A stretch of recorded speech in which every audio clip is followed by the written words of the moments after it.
Hi everybody and welcome back to my channel. If you're new to my channel and you've just found me, welcome, lovely to have you here.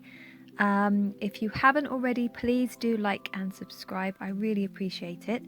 And today I'm going to be doing a art tutorial on abstract expressionism. So to start with, I'll just talk you through the materials that I'm using, and I do recommend these as well. They do work very, very well. So I've got some watercolor paint, and this is known as a pan set, and I'm using watercolor paper. So watercolor paper and mixed media paper are both specially designed to take a certain number sort of layers of paint and so many layers of water. You will come to a point where the paper might start to warp a little bit, but that is normal. So always be aware of that when you're painting.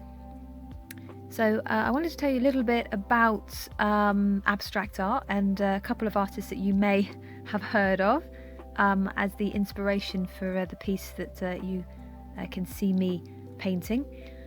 So one of them, sort of in the 1920s, known as Mondrian. So you may be familiar with his work. And he used blocks of colour, usually primary colours, the bright main colours, so yellow, red and blue. And line, he used colour and line. And to start with, he would sort of have these separated sort of different blocks of colour with spaces, gaps in the middle on canvas. And then as he continued his art practice, he started to then have these blocks of colour next to each other. And what this did is this sort of changed the harmony of colour. So when we say colour harmony, we mean colours that harmonise well, colours that work well together. And of course you can also do the opposite of this sometimes when you're creating art, where you can have strong contrasting colours that you wouldn't traditionally have beside one another. And one of the other artists, again in the 20s, is an artist known as Kandinsky. So in terms of colour theory and form, using sort of simple shapes in primary colours, again similar to Mondrian. So those are sort of the two artists that I'm thinking of when I'm creating this piece. So what I would recommend is think about the colours you want to use. Now, as we're using watercolour today, I would recommend you pick 3 colours. There can be any colours you like. Think about if you want to have sort of harmonising colours that work well together, or if you want to have contrasting ones. And with watercolour, what you can do is you can actually create various different tones of those colours. So whilst you'll only have 3 colours, you'll have various different tones of those 3 colours. So you might end up with 10 different ones, so to speak.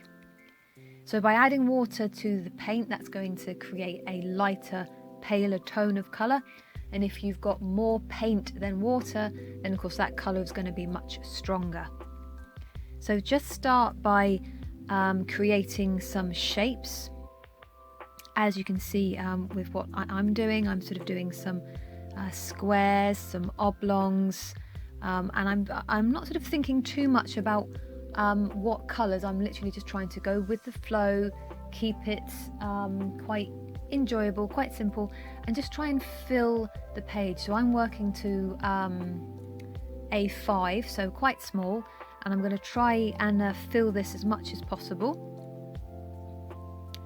And then what you can do is once some of it starts to dry, you can then go on top of it with a pencil or pen and start to outline some of these shapes that you're creating. And what this does is this can alter the composition. So if you outline just a few of the shapes, then that will make them look like they're closer to you, so that pushes them into the foreground. And then the shapes which you haven't outlined will look like they are in the background. Okay, so background, foreground. So that will change the composition.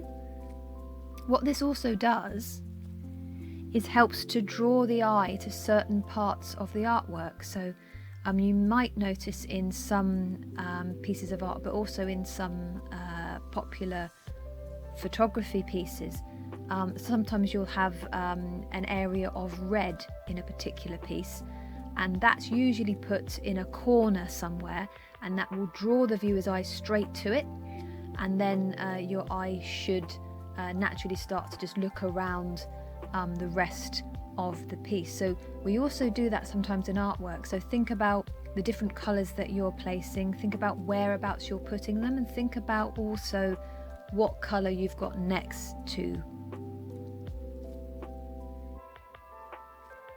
And then you'll start to really see the piece transform a little bit.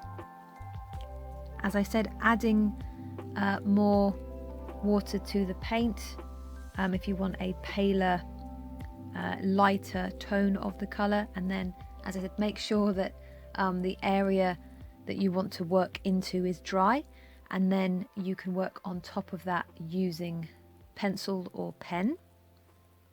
You can also add in some lines, some dots, any shapes that you like. If you want to stick to just sort of straight line shapes like squares, oblongs and triangles, you can. If you want to put some curves, some circles, you can as well.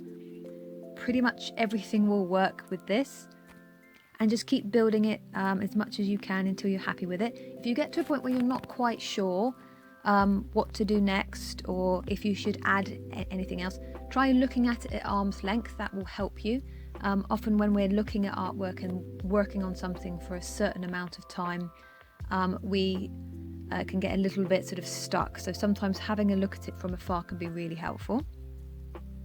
Okay, so there's a quick mini tutorial for you on abstract expressionism. I hope you found it helpful, and please stay tuned for more videos I've got coming up. I have all sorts on this channel. I also have a very popular art journaling series and a junk journaling series. So if you're into crafts, paper crafts, all sorts of different things, then this will be ideal for you. And if you like writing, then art journaling will hopefully be inspirational for you.